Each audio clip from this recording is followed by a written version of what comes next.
Commissioner Klaus, thank you very much for the energy that you're bringing to the process. And this forum itself, it's a clear manifestation about the political will and determination in the European Commission and throughout all EU institutions about the value of enlargement. You mentioned that all 5 rounds have brought more security, more prosperity, and more unity to Europe. But you also mentioned that this is not a simple process about adding new members. It's about rules, it's about democracy, and it's also about strong democratic standards. I invite you to sit here on the panel. The other 3 key takeaways that I took away, it's credibility, preparedness, and also enlarging the enlargement. I like that very much. So let's start with the first panel, which is really looking at the geopolitical imperative of enlargement, and the moderator of this session will be the Managing Director of Euroactiv, Romain Lachino.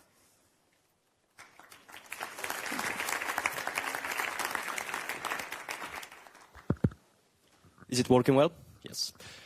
Excellencies, Prime Ministers, Ministers, Members of Parliament, dear ladies and gentlemen, good morning. My name is Romain Lachino. I'm the Managing Director of Eurocreative, the first think tank in France dedicated specifically to Central and Eastern Europe and therefore to EU enlargement. This is my great pleasure and my great honor to be there with you today and to moderate this first panel discussion named the geopolitical imperative of EU enlargement. And I have to say that I'm quite happy to moderate this discussion in 2025 and not a few years ago, because EU enlargement used to be not the most attractive topics in the EU. It's true that the mood was not so positive, and it's true that the perceptions about and the perspectives about EU enlargement were not really felt. And there was some frustrations in candidate countries as well as in the EU and its EU member states because we were not advancing well. But things have changed dramatically. And since 2022 large-scale invasion of Ukraine by Russia, the perspectives are back. The EU enlargement is back on the stage and on the top of the EU's agenda. And today, countries from the Western Balkans, as well as countries from Eastern Europe, have clear, concrete and realistic perspectives of joining the European Union in the next few years. And this is why we still have many questions there, but there are some progress and we will make it together.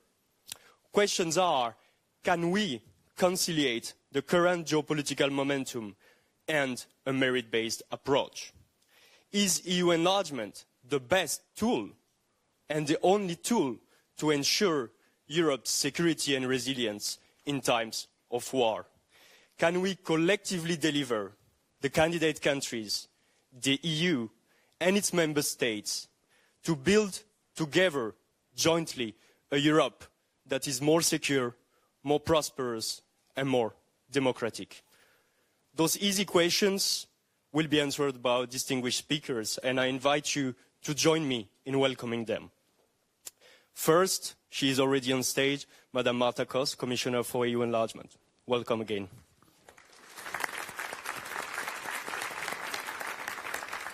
His Excellency Milojko Spajić, the Prime Minister of Montenegro.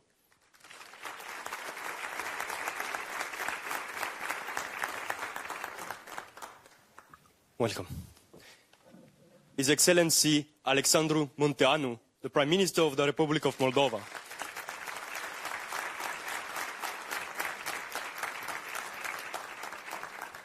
Madam Kaja Kallas, High Representative and Vice President of the European Commission.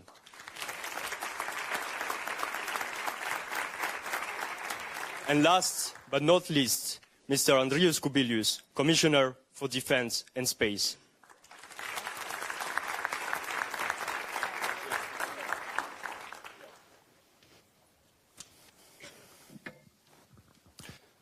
Welcome everyone. Thank you for being here and thank you for taking the time for this very important discussion. It's great that we are here today to talk frankly, openly about the geopolitical momentum that has been built for the renewal of the EU enlargement. And I would like to start this discussion by saying that I see this panel as a very European discussion. We have representatives of the EU institutions. We see also representatives of candidate countries, well, from the Western Balkans, from Montenegro in this case, from Eastern Europe. And, well, a French moderator that will try not to struggle too much with English. So a very European discussion, I would say. But I would like to start this discussion, especially with the front runner of this EU enlargement, and with you, Prime Minister Spajić. As I said, your country is in the light today. You are with an ambitious agenda today, because you want to close, and you believe that it's possible to close negotiations with the EU by 2026, so by the end of next year. But we know also, and I said it briefly in the introduction, there has been frustration all over the region for years in the past. We know that, Montenegro has experienced the EU enlargement for a number of years, as well as the region. But things have changed. And now concrete perspectives are in the debate, are for you. So my question to you, from your perspective, from Podgorica, how is the momentum truly felt in the Balkans? And more concretely, has anything changed for Montenegro when it comes to political engagement and support from the EU? And how do you ensure that this momentum will not remain just rhetorical on both sides, on the EU side and on your side, to make sure that Montenegro will be a member state in the coming years? First of all, hello everybody and good morning, and thank you so much for inviting me and having us here. It's a two-side process, as you just said, and we are very happy that things are speeding up, and on our side, absolutely the technical side of negotiations is extremely important, and we should never forget that we have some homeworks that we have to do, or actually, as a candidate countries, there's absolutely no fast track, and there's nothing that we can do about just saying, hey, we don't need to do the things that we actually we ought to do. That's not happening. So we have to do definitely we have to close all the chapters. We have to go through all the reforms that are necessary as a candidate states, and that is our task, and we take it very seriously. Also, we mentioned. We said many times that we are targeting closure of all the chapters by end of 26, and we mean business. The first time we said it, not many people believed it's possible, but I think now more people believe. I don't know if everybody, but definitely more people believe. Thank you so much. And I think it's definitely possible, and we are showing it with the commitment, with the speed of the reforms and all things that we do now. That especially in the last couple of months, that there was a definitely big pickup in the reforms that we are taking in Montenegro. So I think that the time is ripe on our side. We are taking every step very seriously. Yes, the speed is there. We need to do a lot by end of 26. But you know what? We don't want to see that because of the speed we underperform in the quality of the reforms. That's definitely not going to happen. We just want to speed up, and we don't want excuses why we don't want to do some things. On the other hand, it's encouraging to see the big support from the Commission, dear commissioners on the stage with us, and as well as the member states, that the momentum is there on the other side as well, that the people really truly believe that it's a right moment for the European Union as well to accept new member states. And this is that we want to take advantage of this. People oftentimes say, oh, a window of opportunity, I don't like that expression, because I think the windows, oftentimes there's a lot of draft and the winds can come in and out. We need a door of opportunity. We need the candidate states to be open, to have open doors. Obviously, they need to do the homework. They need to do what is expected of them. And it's not for the EU, it's for themselves as well, so that they can really truly and to the fullest extent, utmost extent, benefit from the EU membership. So we need to do this, and we are happy to do it. Actually, we are, as I said, we want to do it in a record time, by end of 26. This is not unprecedented. Many current member states have done it before as well. We've seen, I remember Slovakia or some other member states who have been very fast in developing in reforms when there is a political will for that. So I'm sure we can do that as well. And you know, we are very fortunate that we are moving ahead fast, and we see the great response from the other side. Thank you. Maybe just a follow-up question on this, because I remember on the first days of the full-scale invasion, I was at a Balkan forum, and there was a lot of fear that this geopolitical momentum could be a problem for the EU accession of the Western Balkan countries. How do you feel about this now, a few years later? Definitely, I think that you know, Europe has proven resilient. You know, many people underestimated Europe, when I say Europe, European Union, and many people thought that Europe will crash very fast, but you know, Europe is out there alive and kicking, and I think the enlargement and unification process of European Union is going to show to all the geopolitical foes that Europe will be stronger than ever. I truly believe in this. Europe is kicking and alive, as well as Moldova. Prime Minister, I understand this is your first time in Brussels, so allow me to congratulate you on your recent nomination and to wish you best of luck for your future endeavor. When it comes to geopolitical momentum, I think it's undeniable from Moldova perspective that indeed it benefits to the EU progress, to the EU enlargement process.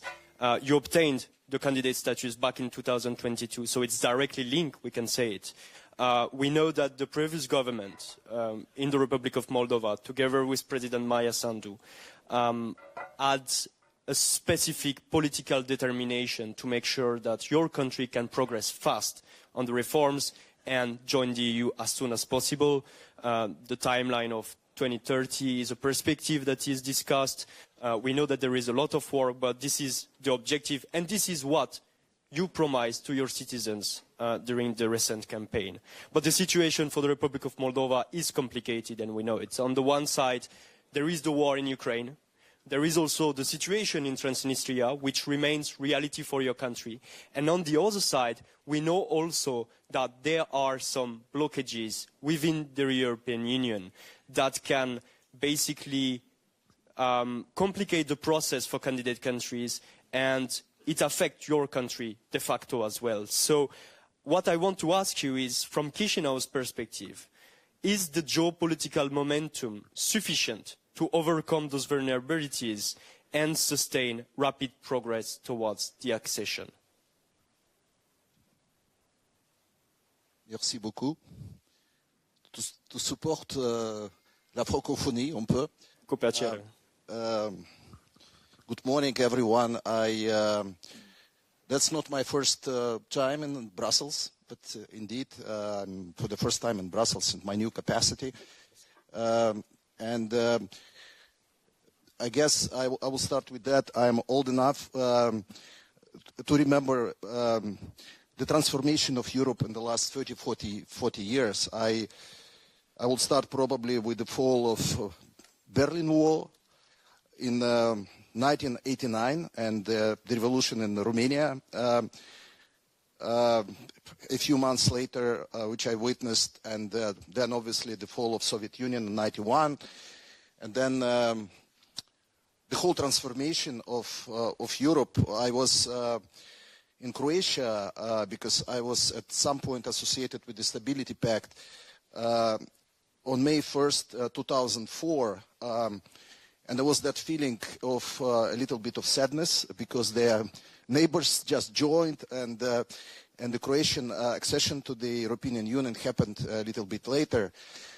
Quick forward, now we are facing a different situation, but in any case, I believe the European project, and because I lived through all those years, is probably the most successful geopolitical project since the United States of America were created. So I'm a big believer in the European Union. Now, as a citizen of Moldova, I've been very happy with my citizens' response to the new challenges, because obviously the whole world changed, and it started in 2015 with the annexation of Crimea, and then with the full-fledged war in 2022, and of course for the Moldova, which is just at the doorstep of this war, it created a lot of challenges. But I am proud of of the citizens of Moldova who actually 3 times voted for the unequivocally voted for the European Union accession despite all the interferences and, as Commissioner Kos mentioned, all the hundreds of millions spent by evil forces to deflect attention and to change the will of people to buy votes. Still, during the parliamentary elections, during the presidential elections, during the referendum, the Moldovan citizens clearly said that they are willing to be part of the European Union. Now, of course, we realize that it's a process, it's a merit-based, we have to do our homework, that's clear. Yeah, because Commissioner Kos explained this to us, and we are doing our homework. But I think it's and I like this term enlargement of enlargement you used, because I think it's our joint investment in stability in Europe, because we face a brutal war in Ukraine, no doubt about that, and that's a shocking experience for especially for our Ukrainian friends, and we need a response to all that. And I think the best response is to build its resilience and to invest in the future of Europe. And the enlargement of Europe is the best response we can come up with, in my opinion. I think that Moldova is one of the examples on where the European Union and its member states have been able to transform a reactive power into an assertive power and to show that geopolitical role can be made. We remember, for example, the joint visit of President Macron, Chancellor Merz, and Prime Minister Tusk in Chisinau before the elections. We know also the investment, financial investments of the EU in Moldova. Some people say that it is not geopolitical role, but foreign interference from the EU. What do you answer to these people? Well, you know, Europe is our home, and I think I never thought that during our lifetime we'll talk so much about resilience and security, but that's the fact now, and we have to take care of our future. And we just talked to a prime minister that Europe didn't think about defense before, but now we have to think about our defense, and it's in our hands. In the meantime, obviously, in case of Moldova, we are going through all sorts of reforms. I think the war at our doorstep is not an excuse to do judicial reform or to fight corruption, or you know, to grow economy. And we obviously we have to do all those things simultaneously in parallel. And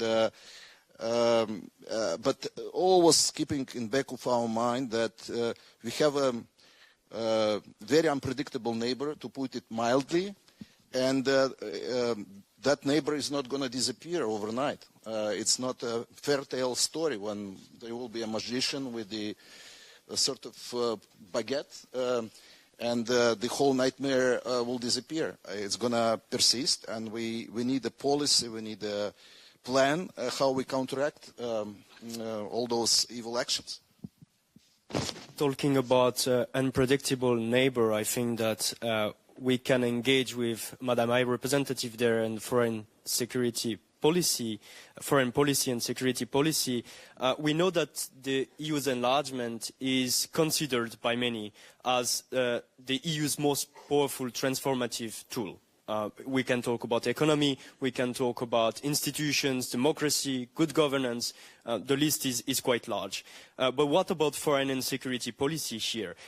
We can see today that some of the countries have transformed. Some of the countries have a strong alignment when it comes to foreign policy with the EU. Moldova, again, is a good example. If we look at the trajectory of this country over the past 3 decades, right, since the independence, but we have also some challenges that we can only acknowledge.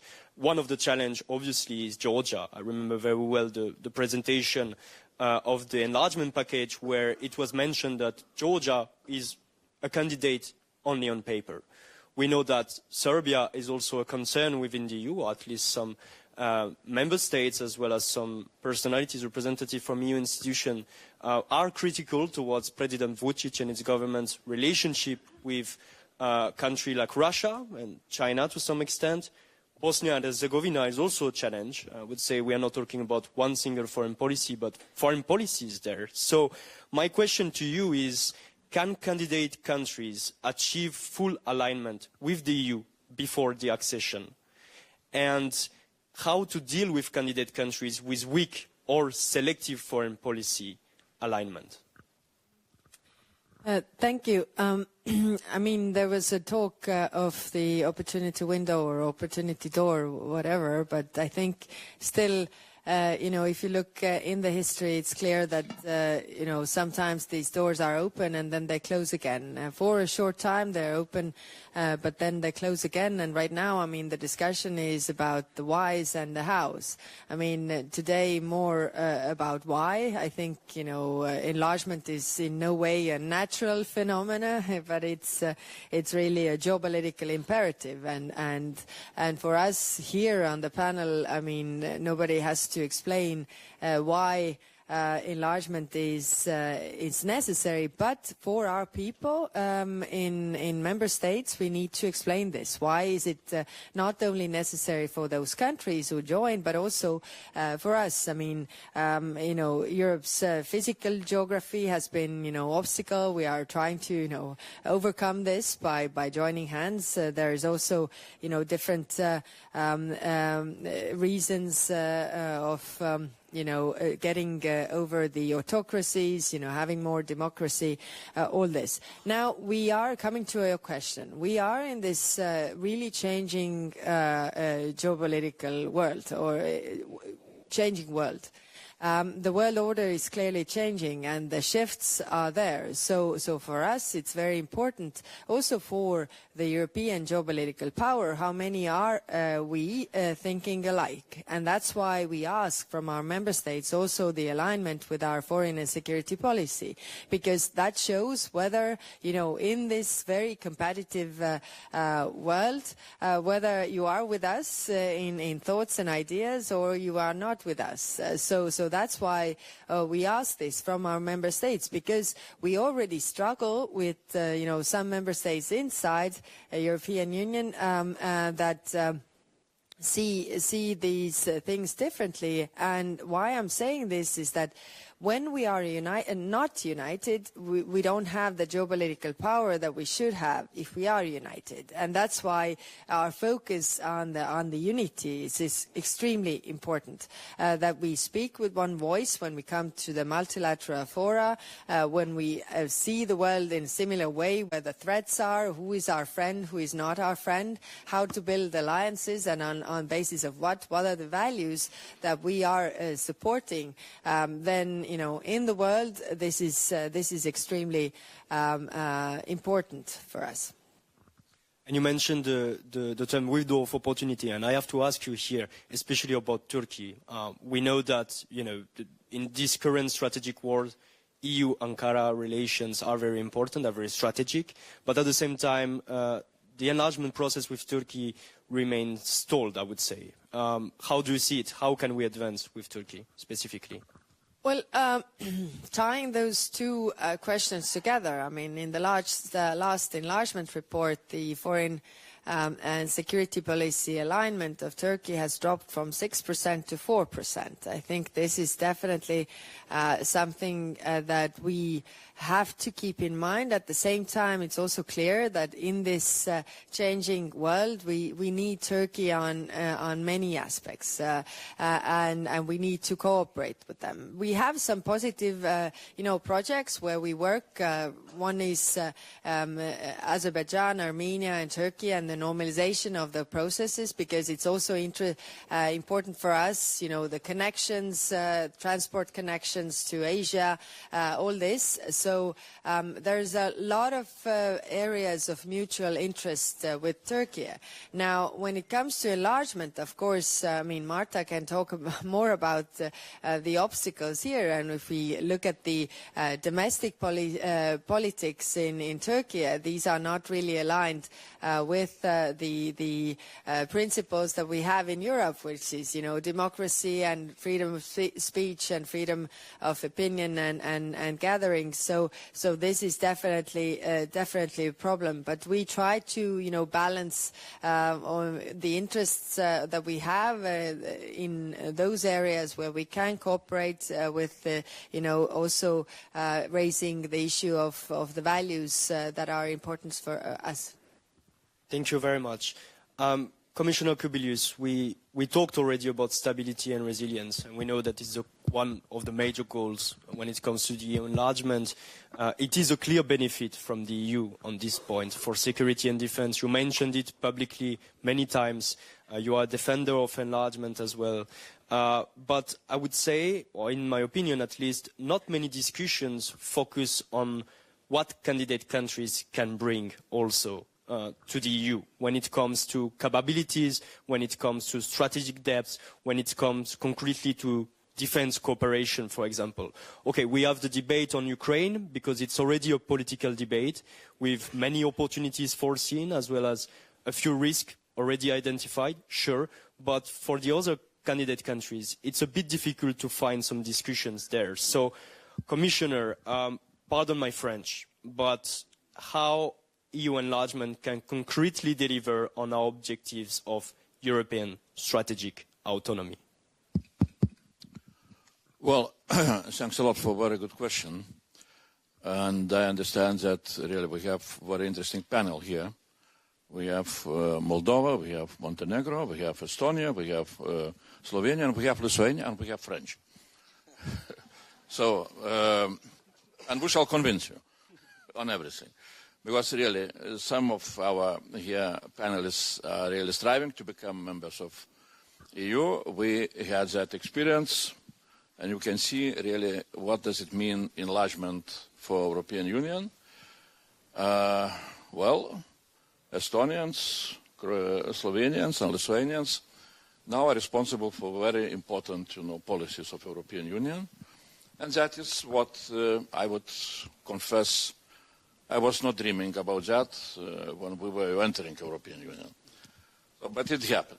Now, really, when we are talking about enlargement, sometimes we are concentrating very much on what does it bring to candidate countries, and definitely a lot of success. Yes, there are a lot of questions, technical ones, how to go through negotiations and things like that. And usually, really, from one side, candidates really wish to join. And we are thinking, okay, maybe we shall grant them this, possibility because we are nice people. But, we are granting, they are, getting. But, and then we have some doubts, really, to give or not, maybe that will bring a lot of problems. In my view, we need to start to discuss, in some way, different. First of all, I would like to thank candidate countries that they want to join us. And really, that is very important because not all the candidate countries are able to keep that wish, forever because of hybrid threats and things like that, and so on and so on. Second, I would like to elaborate a few, sentences on really a very clear message which we need again to have in our mind. Enlargement is a vital interest for European Union, as it is now. And that is what we are forgetting. Or we are saying, okay, Europe will become more stable, more nice, more bigger, more influential, and so on and so on.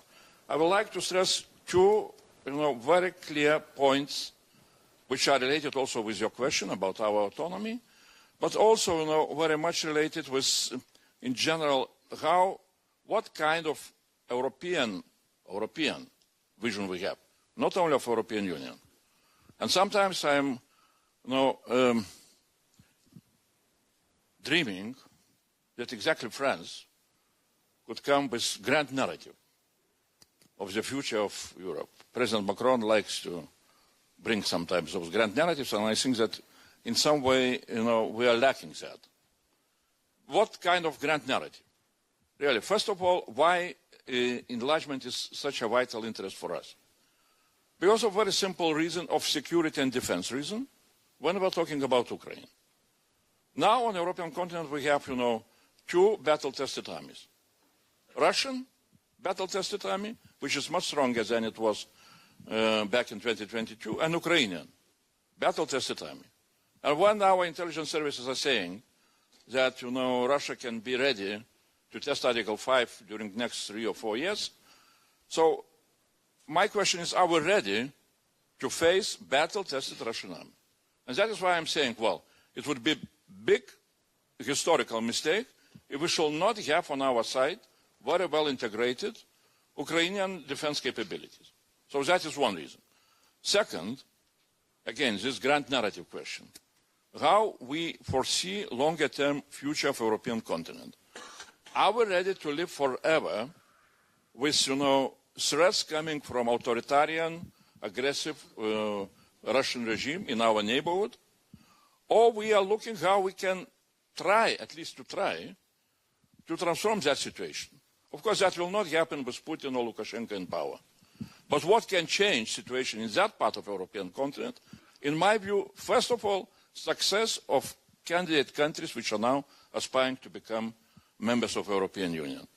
Success of Ukraine, success of Moldova, success of Western Balkans can have major impact on, as an inspirational, example, to the societies in Russia, to the societies in Belarus, and that is how things can start to change. How that success can be created? Only through enlargement. There is no single example on the European continent when post-Soviet country, staying alone, without going through enlargement, would be able to create a success of itself. So that is why, in my view, if we have the question how we can bring really sustainable peace on the European continent, which depends very much on how things will develop on, let's say, southeastern side of the European continent, the only answer is, first of all, really through enlargement, through creation of success.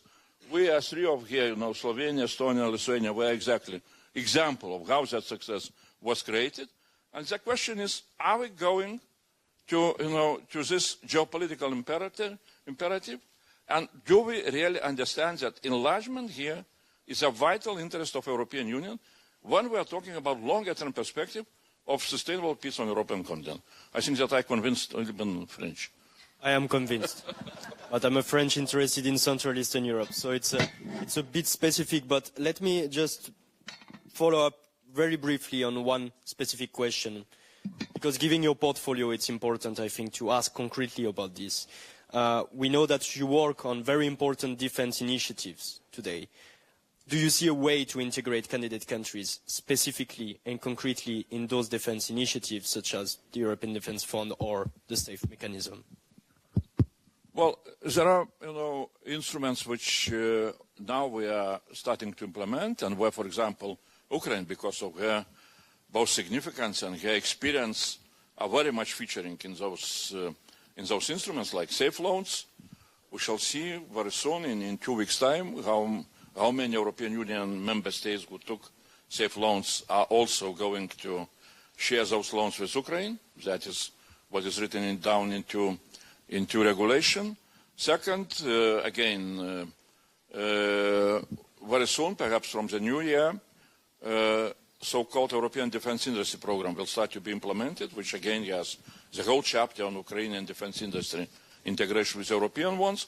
And the same, of course, we are looking also to other candidate countries, and that is where for example, we recently had very interesting discussion with Western Balkans defence industrial people back in European Parliament.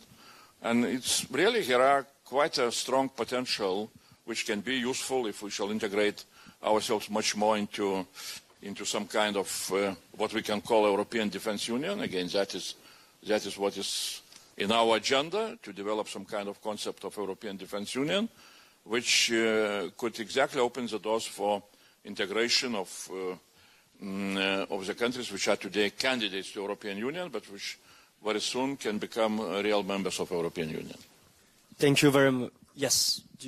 If I may add to that, is that we have the security and defense partnerships with Moldova and Albania and also North Macedonia, and working on also the security and defense dialogue with Montenegro. So we are trying to, really build the partnerships that are really beneficial for both parties. Thank you very much. We are approaching the end of the first round of questions, so I'm looking at you, dear audience. Be prepared. A bit later, sir, we will have a next question, but I saw your hand. Be ready with some questions. I will come back to you very soon. But now, back to Commissioner Kos. I have to say that I was very tempted to ask you the 1 million question. Can we conciliate geopolitical momentum and value-based approach? But I think, during this discussion and during your speech, you already answered that. Yes, we should, and yes, we can. So I will try to take another way to ask you this question.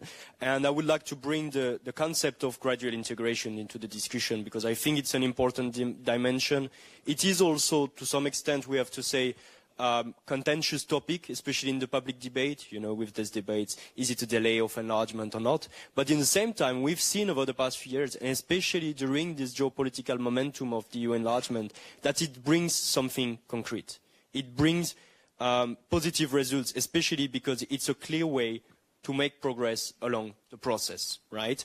And so what I would like to ask you is, basically, is the gradual integration the link between the geopolitical urgency of enlargement and the unavoidable respect of basic principles and fundamentals?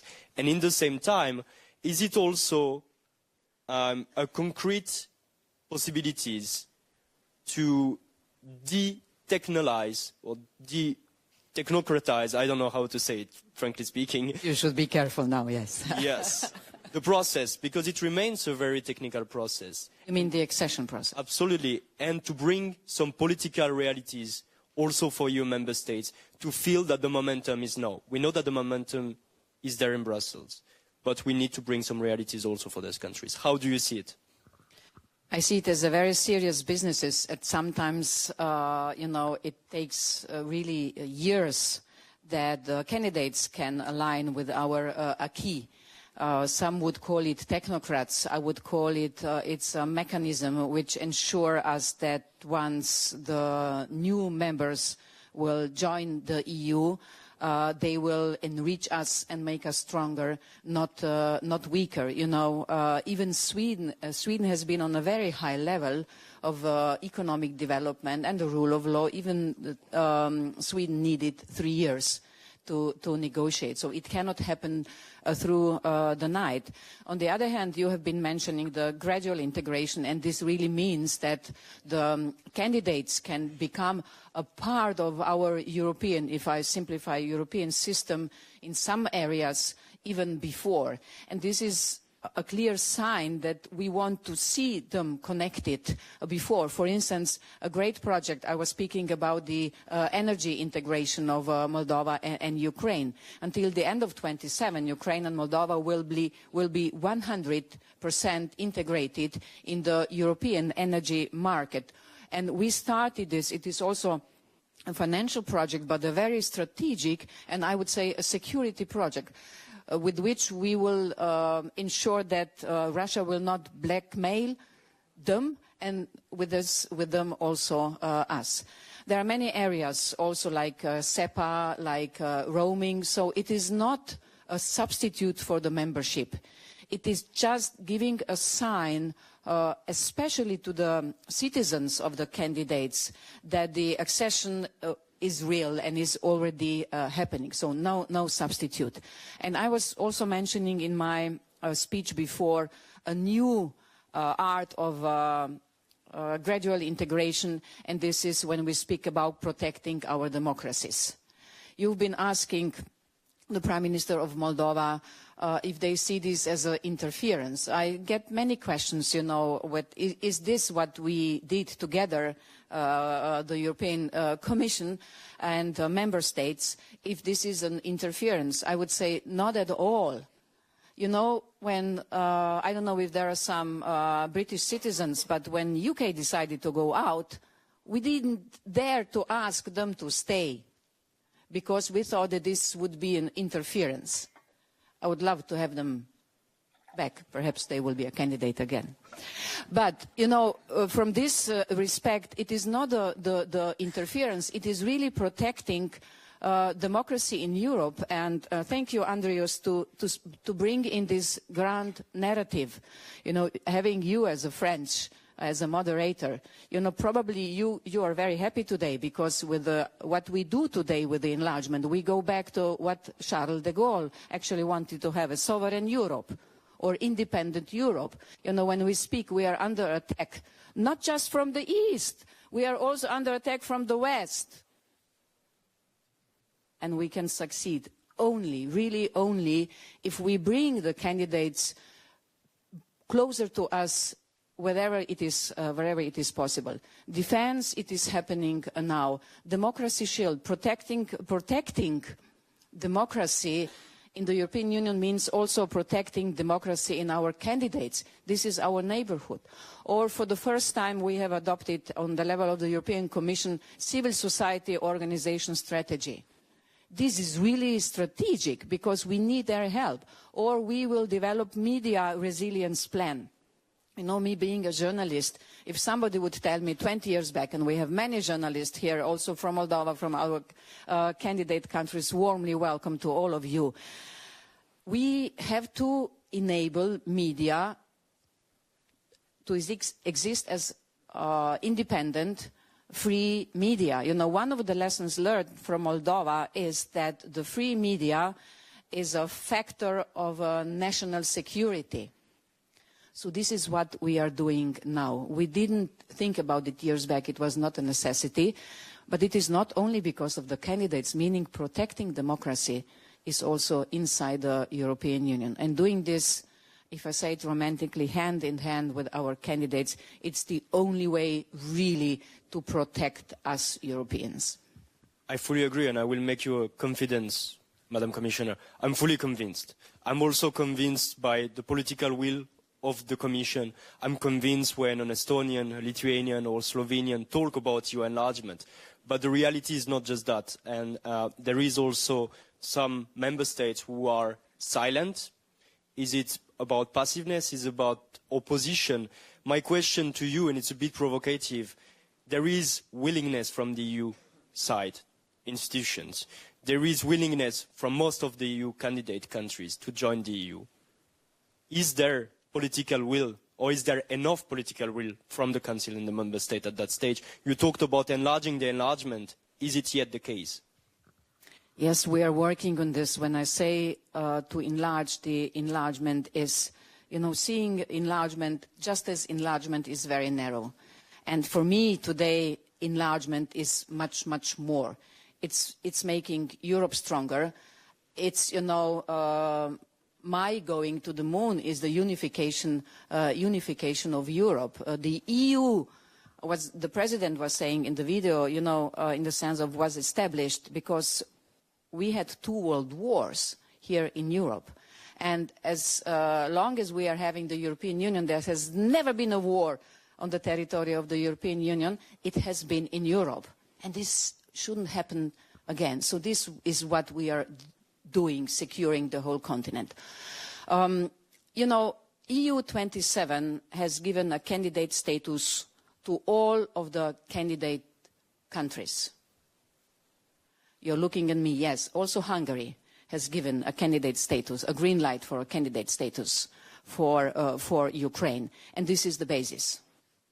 And we should really, really talk about what is European solidarity. We should really talk about what is working together for the European future. You know, I'm taking the concerns of our member states very seriously.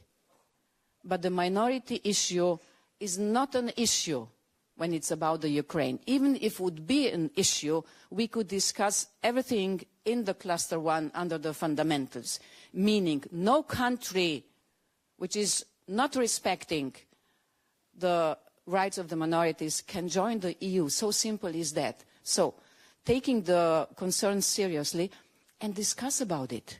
You know, sometimes when I hear, yeah, no, it is not okay. Tell me what is not okay. Really, let's talk about the facts. People are saying that we cannot, that first we have to reform, and then can we take, let's say, Montenegro in. But you know, sorry, Mr. Prime Minister, you know how small is Montenegro? You know, sorry. I like Montenegro a lot, but you know, it is 1/3 of Vienna. It is like Toulouse. It is like Stuttgart. So of course we can take Montenegro in without big reforms inside. We can also include Albania with 3 million and Moldova with 3 million. So altogether it would be 6.6 million. You know, in 2004 we have been, together with us, 70 million. And we did it. So, once again, I take care about the concerns, but let's talk facts. And let's talk facts, especially in your country, France. And we need all of your support for the enlargement process. You can be pro-enlargement, but the majority of people is not. So help us, help me. I will. But before that, we have to finish this discussion. Yes. Thank you very much for this positive and optimistic note. Ladies and gentlemen, this is your time to shine. Please raise your hand and be concise and mention who you are. I have one question here first, 2 questions here. I don't know how many we can take. Yes, there are many. So first, maybe 3 questions at the same time? Should I? Yes? Oh, sorry. Yes, true. Yes.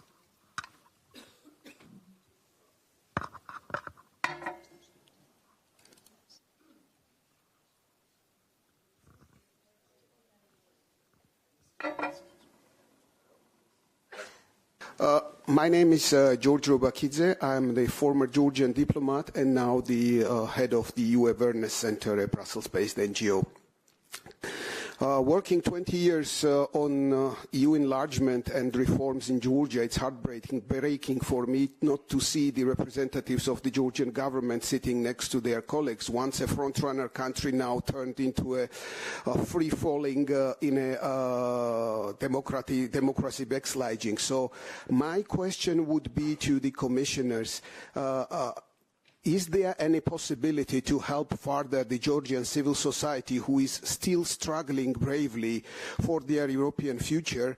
And it's slowly the time to go from words to the actions, especially take into account that recently was adopted the law concerning the visa-free regime stop. So there is the possibility now, without punishing the Georgian population, to sanction the Georgian government who is dragging their country back to Russian orbit. So, and then that would be my question, and then very small comment as well. So my sincere request would be to all our European partners, please don't give up on Georgia. Don't put the cross on Georgia. We are still there. We are still fighting for our European future, and you will still hear from Georgians that we will become back once as we were the front runners. Thank you. Thank you, sir.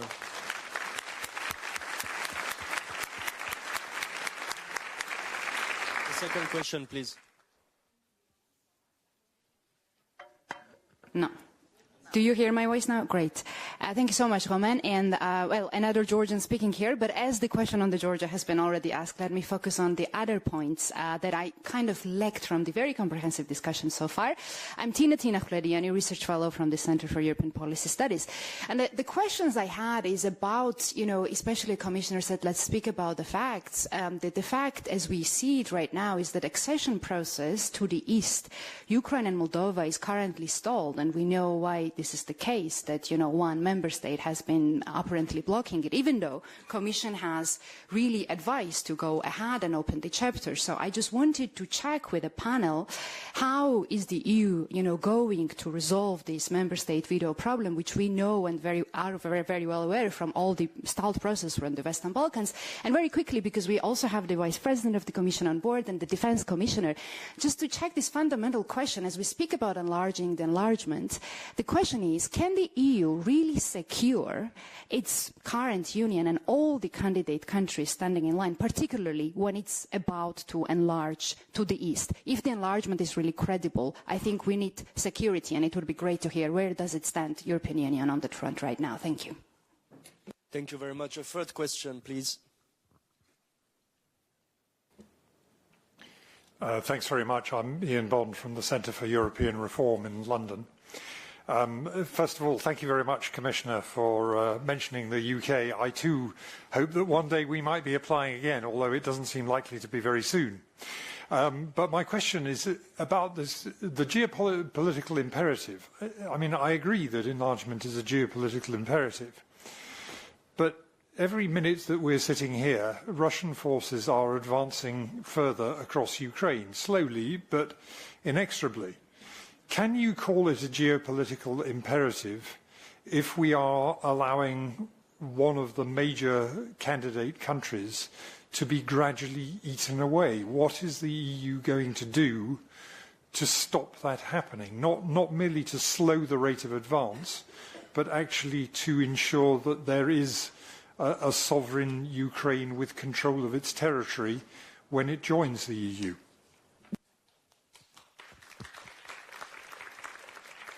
Thank you very much. What I will do is that I will continue to collect a few questions, and then we will have just a single round of answer. It will be a bit of pick and choose. So focus on the questions you prefer or not.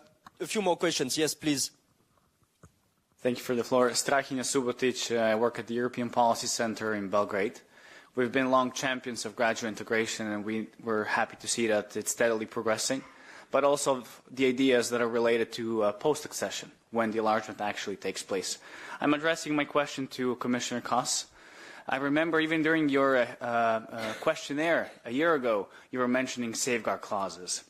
Now this topic has resurfaced, because then I've been, together with my team, to 25 member states, and there is a serious concern about democratic backsliding upon accession, and on the other hand, about the potential dysfunctionality of the Union if the Union doesn't reform in the meantime. So my question to you is, can you illuminate us more about the safeguards you're proposing? And secondly, how would you reconcile the reservations by some candidates on these ideas? And Prime Minister Spajić himself mentioned that Montenegro, being the good pupil, wouldn't like to see any specificities that would differentiate its membership from other countries.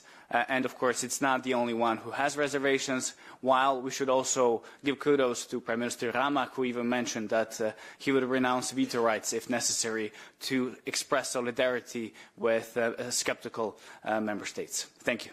Thank you very much. I have a question just right here.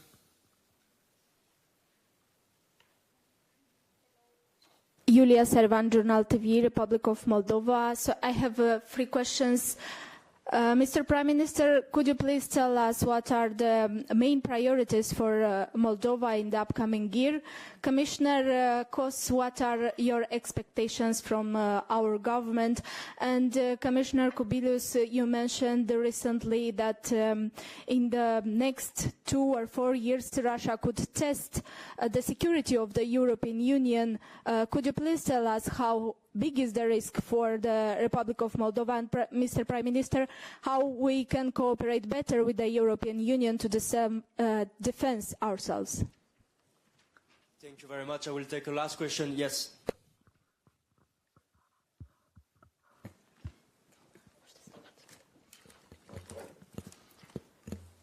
Hello, everyone. My name is Amina Hadžić. I came from Bosnia and Herzegovina, and I participate here as a young European ambassador of the Western Balkans. So, considering the current geopolitical tension, as we can hear from our panelists, in Eastern Europe, how can we and the EU ensure that enlargement process to the Western Balkans country contributes to regional stability instead of crisis, and rather to becoming the Western Balkans region a source of new tensions? Because also in Western Balkan we see Russian influence, especially in Bosnia and Herzegovina, because now we have country blockades because entity of Republic of Srpska, because they have pretty much Russian influence in the government of the entity. Thank you. Thank you very much. Commissioner Kubilius, we would start with you. There has been a few directed questions, a few more global questions on security and defense generally. What is your take on those questions? Well, first of all, yeah, a lot of very good questions to our friends from Georgia. I answer how we can help Georgia at the moment. I would say, first of all, with as rapid as possible membership of Moldova and Montenegro and Western Balkans and Ukraine into European Union, we can help also Georgia, because that will be a convincing argument that enlargement really is happening. And for quite a long period of time, some oligarchs or whatever we can call them, they were sending messages that forget about enlargement because it will not happen at all. In Georgia, in some other countries, and so on. So now we are able to bring very clear argument and evidence. Enlargement will happen. And Georgia can come back to this enlargement, of course, if the changes in Georgia will happen. Now, on the question from United Kingdom, on how we can really change the situation in Ukraine. Definitely, there are a lot of things which we are trying to do to help Ukraine, much more than we were doing till now. For example, this forthcoming reparation loan. I hope that it will happen. But definitely, again, we need to have, perhaps that still we need to understand what is at stake in Ukraine, and to have very clear strategic vision. What really we as Europeans want to achieve in the longer-term future, looking into the future of the whole European continent. I would remind that till now, yes, we as European Union were helping Ukraine quite a lot, more than United States. During 3 years, our assistance was around 170 billion euros. If to take into account military assistance, humanitarian and budgetary. Military assistance or defense assistance was around 60 billion per 3 years, the same with Americans. But if to recalculate into how much we're giving per year, so it appears that our assistance per year is around 20 billion euros, which is equal to our 0.1% of our GDP. We are, ready to invest into our defense 3.5%, but for Ukraine we're giving 0.1%. So that's the situation which I think we need to look how to change. And second, why, I'm asking myself why really our assistance to Ukraine is not sufficient to change the situation.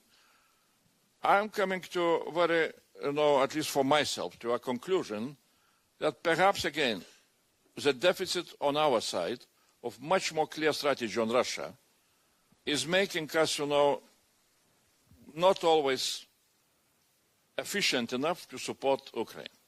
And again, I'm repeating that we need to understand that here is a question of what is the future of the whole European continent.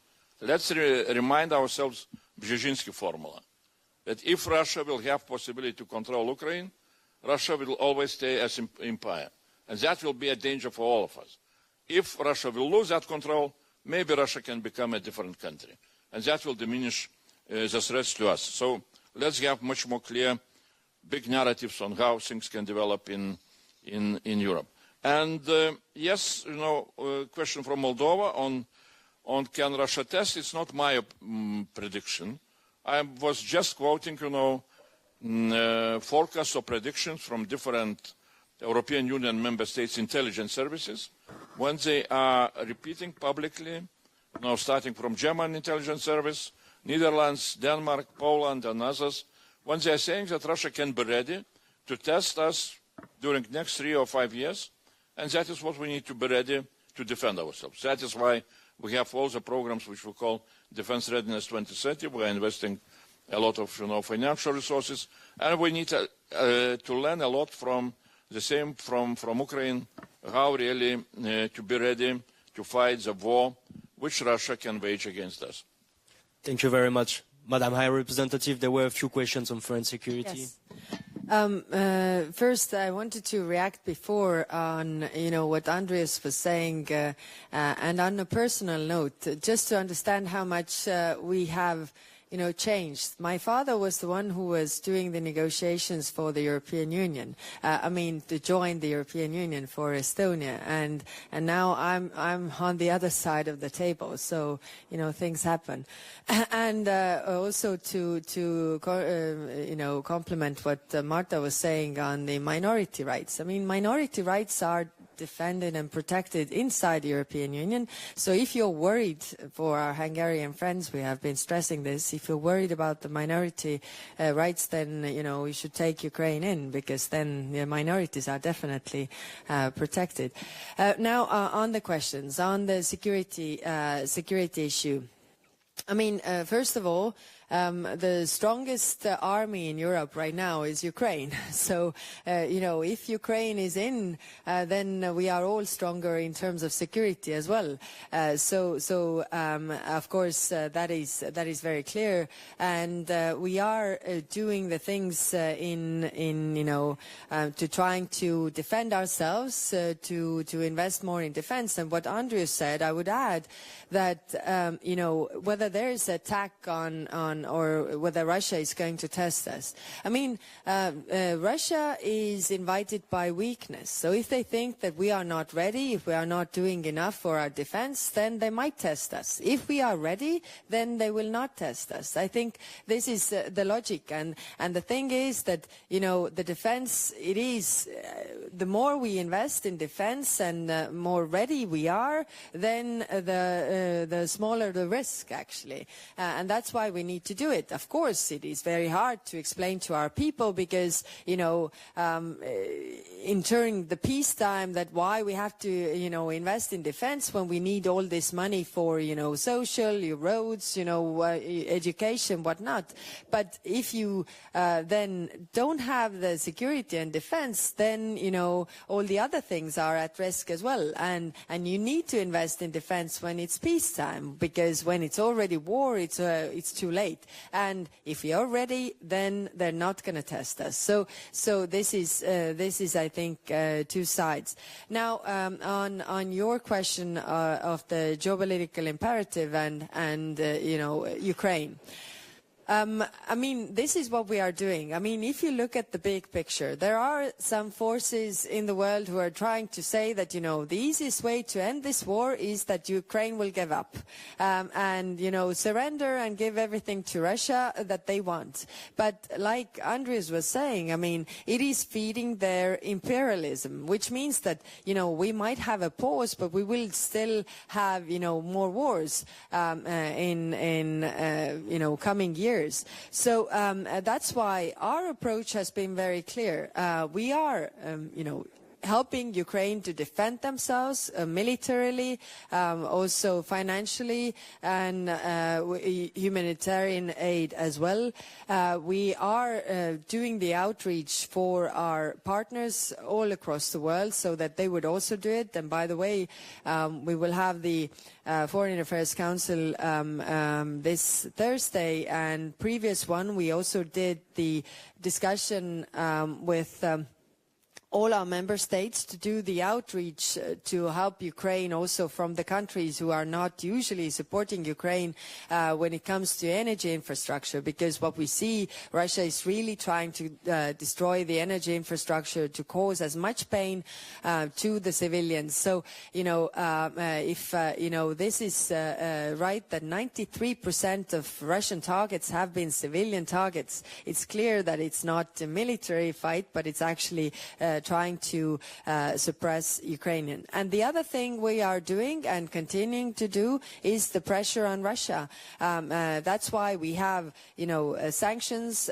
We are working on the next package of sanctions, and now we are very intensively working on the shadow fleet. Again, in the Foreign Affairs Council this Thursday, we are focusing only on the shadow fleet, because we see that the tools that we have, sanctions, but also other measures on the shadow fleet, are really having an impact. And why I'm stressing this is that these are the tools that are in our hand, and we are sometimes overestimating the power of Russia and underestimating our own power, what we are able to do, and let's not do that. And we see Russian economies not doing well, and it is having an effect. The sanctions on financial institutions, they are getting into very difficult times when it comes to their budget, and wars also end when one party runs out of money. So we have been having a very consistent approach. Now to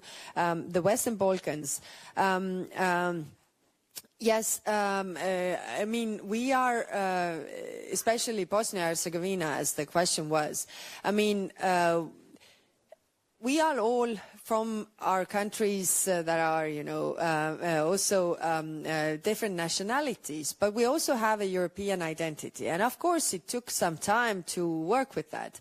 Now, when it comes to Bosnia, if you ask, then everybody says their nationality. But, I ask also, what is the Bosnia-Herzegovinian, identity that, is overcoming also the national troubles that are there. And now, my question is, of course, Marta is working with the enlargement, but my question regarding, the foreign policy and security issues is that how we can come to the point of discussing also in the Western Balkans all the atrocities that have been there, how we can move past that and consider how these things will never happen again, which means to overcome the issues in the past and focus on the common future. For Bosnia to advance also on the enlargement, I think this is one of the things that all the national groups actually agree on, the enlargement path. Okay, fine, let's take that and let's take the little steps you need to take on that path to also, overcome the differences that are between the different groups, and maybe we can proceed with that. So we are ready to help as much as possible to overcome that and move past the history and move to the future. Thank you. Thank you very much, Prime Minister Munteanu. You have a question directly towards you. Yes, there have been a few questions addressed directly, but I would dare to start with Georgia. I have many Georgian friends, and I've been in Georgia many times. I think spiritually, culturally, we are close, not to mention vineyards and our love for wine, which is important, part of our culture. So when my nomination became public, I got a lot of messages from my Georgian friends saying that now you are fighting for us as well. So I would fully support what Commissioner Kubilius said. Our success would be a best response to that interference in Georgia and their disappearance from the EU processes, which is actually a sad story, in my opinion, because Georgians are Europeans and they fully deserve to be part of this family, of this group, and I hope it's kind of temporal situation. And we need to help them, and we Moldovans will fight for them. I promise that, and hopefully they will be back. Obviously, from the security perspective, I guess what made them more vulnerable is the fact that they have a border with unpredictable neighbor. We are protected by Ukrainians, and that's why we help our Ukrainian friends and brothers in that brutal war. Now, speaking about the the direct questions I was asked about the priorities. Well, the three priorities are obviously first the European integration, all the harmonization, all the homework we have to do. Obviously, in the meantime, we are focusing on economy, on the reforms, including the judiciary reform, territorial administrative reform, several other reforms, and the third, and not least, is obviously resilience and security, which was mentioned before, and I refer to the programs which been referred by my colleagues, by Andrius, by Marta, the security shield, and all sorts of other help we are getting from the European Union. Thank you so much. Thank you very much, Prime Minister Spajić. I think it's very important that we definitely don't underestimate a question of defense and in the peace times for our countries, and to kind of be able to understand that this is really an investment, not the expense or cost. I think it's really something that we have to explain to the people. So Montenegro, for example, I just came from Montenegro from the budget discussions. So this year, next year we'll have a substantive increase in the defense spending that is like way above our NATO commitments of 0.3% gradual increase per year, but it's way beyond that. So we take our role very seriously. Yes, we are by population definitely a small country, and that is a fact. There's absolutely nothing to. But I think, and I don't like saying that we are kicking above our weight, and then that we kind of flatter ourselves, because if you kick above your weight, you get kicked back as well. So you don't want to be on the ground. But I want to say that we want to lead by example. We want to show that we really commit. We don't want to be seen as somebody who talks a lot and doesn't really perform. What we want to do is exact opposite. We want to be leading by example, leading by concrete actions, and I completely agree that the people of Montenegro, of Western Balkans, of the Moldova, Ukraine, and other countries, Georgia, everybody else, they're just waiting for concrete examples. We've been in a vacuum of little action for like almost 2 decades or something like this. So we have to see the concrete action, the concrete on all sides. This is not a thing that we expect EU to move ahead and we're going to sit and wait. No, we have to move way faster. And I think people see that we are also moving ahead. And we also have to think about our economies as well. About the competitiveness of Montenegrin regional European economies. Super, super, super important. I think it is sometimes underestimated because of the talks about the geopolitics and defense. Of course, this is a cute thing, but we need to think about structural things as well.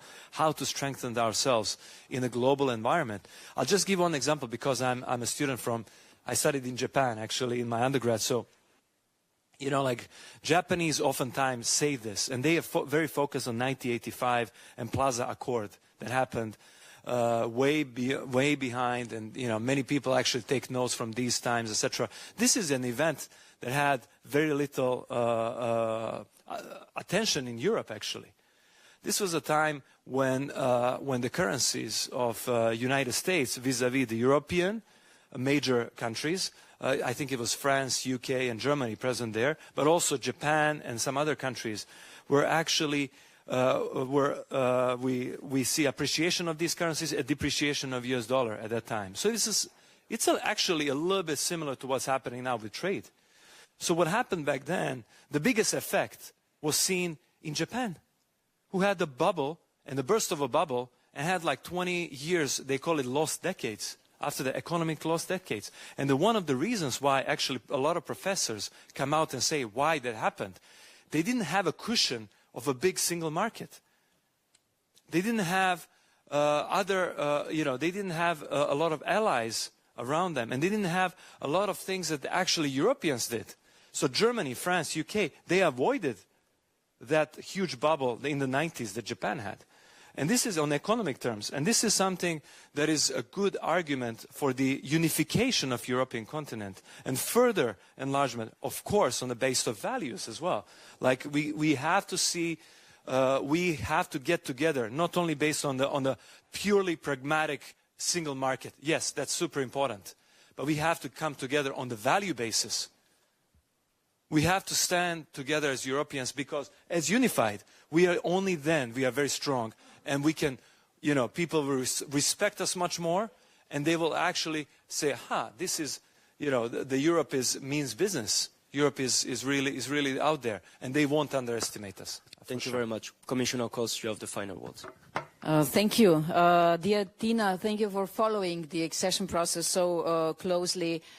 This is my call to action to all of you. We are not blocked in the accession process of Ukraine and Moldova. We are blocked in the decision-making process, but the technical part is going on, and hopefully soon the work in the working groups will be pushed, and then we could do the same as we would have done if all the clusters would have been open officially. And my message to Moldovans and Ukrainians is you don't need Orban to do the reforms, just do it. Then regarding the safeguards, I was talking about safeguards because first, it is nothing new. It also happened in the past, like in big enlargement 2004 on migration, on agriculture, like for Poland. But for now, it is very important, and I stress this a lot, and I will many times. I'm not for the second-class membership. I'm just for the way how to protect the European Union, that once we will get new members on board, we will be stronger, not weaker. In which sense, this is the discussion which will have to follow. The European Commission is now preparing so-called pre-enlargement review.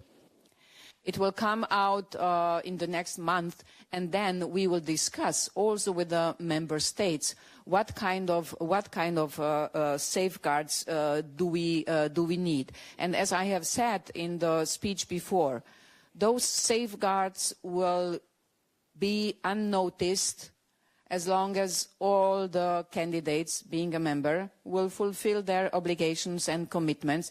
By the way, it's the same for the member states. And the safeguards will bite hard if the case will be the opposite. Julia, what do I expect from the government of Moldova to deliver?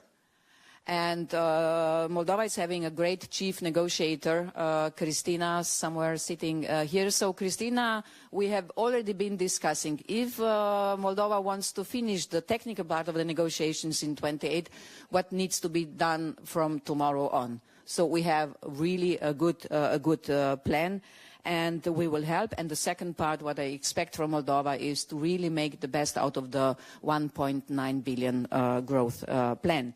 Amina, good to see you again from Bosnia and Herzegovina.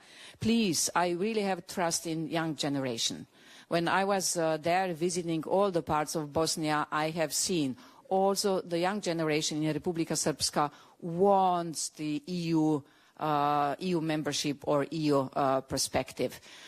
Sometimes, coming from this area, I would really like to see that all people there are contributing to heal the wounds from the past. Why is this important? Because some politicians are again and again putting salt on these wounds, and they can't get healed. So we should work. On this also. UK, and Ukraine. What are we doing? There were some answers before. Just a small addition in the sense of that I see the EU membership as the political anchor of the security safeguards or guarantees. Meaning that that's why it is so important that Ukraine is having the EU perspective. And regarding the support for civil society for Georgia, of course, even if it's now very, very difficult because, the government is following really closely whom do we give the money. So we are now The money is there. We are now looking, and the money has been doubled, and it will be even more. We are now looking also, Tina, for the ways how to give them the money in the way that we will not harm their existence. For instance, last week I have had an exchange, a dialogue with the representatives of the civil society from all the candidate countries, and also a representative from Georgia. Georgia was here. Thank you very much. It will be very difficult for me to conclude, so I will not dare to do that, but allow me to use 1 minute for a personal note on this. I'm from France, and enlargement is definitely not the best topic to tackle politically. Whether we like it or not, we can see it on the Eurobarometer. The results are not perfect. They are not terrible, but they are not perfect. It means that we can act. The problem is not about today's enlargement in France. It's about yesterday's enlargement. Because the great and the vast majority of our political elite has been fairly irresponsible politically when it comes to 2004 enlargement. Because today it's still a debate if it was a positive thing for Europe or not. Of course it is positive. Economically, democratically, geopolitically, at every level it is a success. Just travel to Central Eastern Europe. Just travel to the many countries that are present in this region. It's a success. The current geopolitical enlargement is about geopolitics indeed, but it's especially about collective responsibility. France has changed, at the leader level at least. Now, this is a call of responsibility. France supports the enlargement. Why a collective responsibility? Because this is the responsibility both of the candidate countries as well as the EU member states to make sure that we can succeed together. A responsibility for the EU member states because they have to deliver even if this is not favorable for their political individual interest. A call for responsibility in the EU candidate countries because this is their political future for the leaders which are at stake. If they succeed, they will win politically. If they fail, they will pay the consequences politically because all the population in these countries support the European future. And especially in the candidate countries and in the whole of Europe, our citizens are asking our leaders to make sure that Europe is more secure, Europe is more prosperous, and Europe is more democratic. So either we win together or we will fail together. This is about collective responsibility. I have to thank everybody, the organizers, the translators, and you, dear audience, and please join me to thank our distinguished speakers today for the fantastic discussion. Well, thank you very much, Romain, for this moderating this excellent panel, really excellent. I got from this panel that security is not everything, but without security, everything is nothing.